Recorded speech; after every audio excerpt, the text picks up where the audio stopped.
Hello Gainers, I'm Ralphie. Welcome to my little channel called Fitter Philosophy, in which I talk about experience-based Stoic philosophic, take your pick, stuff, based on life experience. And it's a little bit old-fashioned, and it works. It really, really works.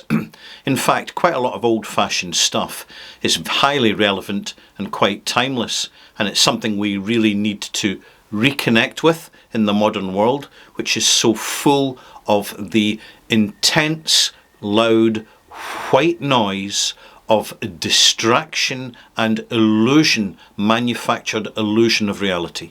And I don't mean this in a judgmental way. I'm simply looking at the human condition, observing it. And something we have to do as we go through life is never finish our education. Never ever abdicate this personal responsibility that we have for the quality of our lives. And sure, in life, depending on our disposition, we will take risks. Some people will go out on a motorbike, other people will go surfing, some people will go skydiving, kite surfing, whatever.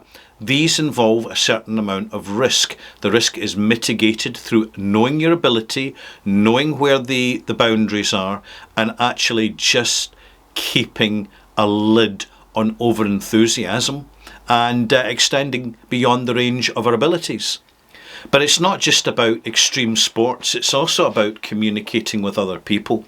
We need to increasingly over time, fine-tune the caliber of our communication with others around us.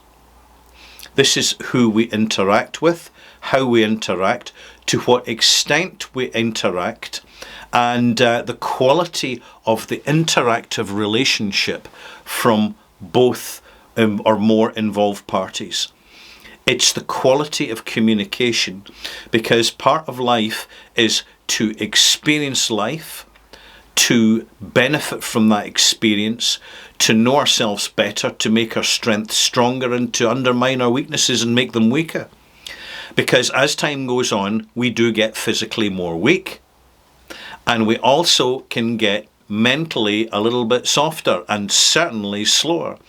And this is why having that observational skill to see what, for example, communicating with others, what is actually nutritious food, what food that we eat will actually help us prolong the quality of our life and sustain us healthily, and what food will in fact undermine our health and undermine our quality of life, so as we get older, the difficulty of our journey and the communications with that journey intensify, and this causes strength. I do have a theory that old age accelerates dramatically to a point that many people die not because of external circumstances or even the medication they're on or the injuries they've received from an incident, but simply from the fact that they do not have the mental strength that they used to have to actually overcome obstacles, accept the challenges, and deal with it. And this is perfectly part of standard life. We see it in others around us, and it's important to learn from others. This brings us back to communication, the quality of communication. To communicate with others more meaningfully helps us to communicate with ourselves more honestly, and it's not any sudden overnight decision. It's the little habits building up over the years. Now, I'm going to conclude by saying I was an undertaker for many years, and I'm still involved in the funeral profession. So I've got a good idea what kills people. And sure, a road traffic accident can kill someone.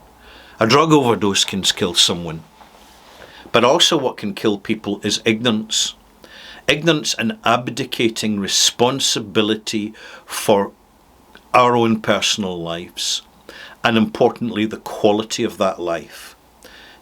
Cigarette smoking, perfect example. There's men and women that I have known over the years, they're no longer here. What's the common link between them? They smoked cigarettes. There are others who used to smoke but gave up. They realised they had to take control and take responsibility of their personal life narrative, and they have benefited from that. Because it's not just the extra years in your life, it's the quality of those years.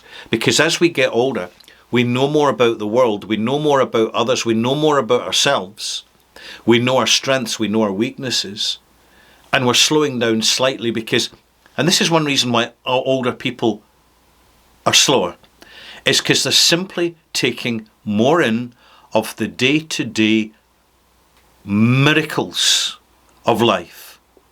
A burst of sunshine, a flower coming into full bloom in a garden, the sound of laughter from passing strangers. These little things which, when we're young, we completely obliterate them from our consciousness out of habit, but when we're older, they're substantially revalued and reappreciated. And it's amazing how even an extra 3 or 4 years can make a huge difference to someone's overall life, because these in many ways can be the most valuable years, because they are the sum of a lifetime of experience, where, having taken responsibility and never finished in the learning process, the fine-tuning, the awareness, the engagement with the natural flow of the world around us is most acute. I commend old people who are full of life. And it doesn't matter what age you are. Go and find these people. And you can ask them what makes them tick. You can ask them what their secret sauce is. But the chances is they probably don't know. It's the reality of it. They don't even stop to think about it. They just are the people that they are. And they are inspirational. And they're wonderful. So the more time we spend amongst inspirational and wonderful people, the more wonderful our life becomes.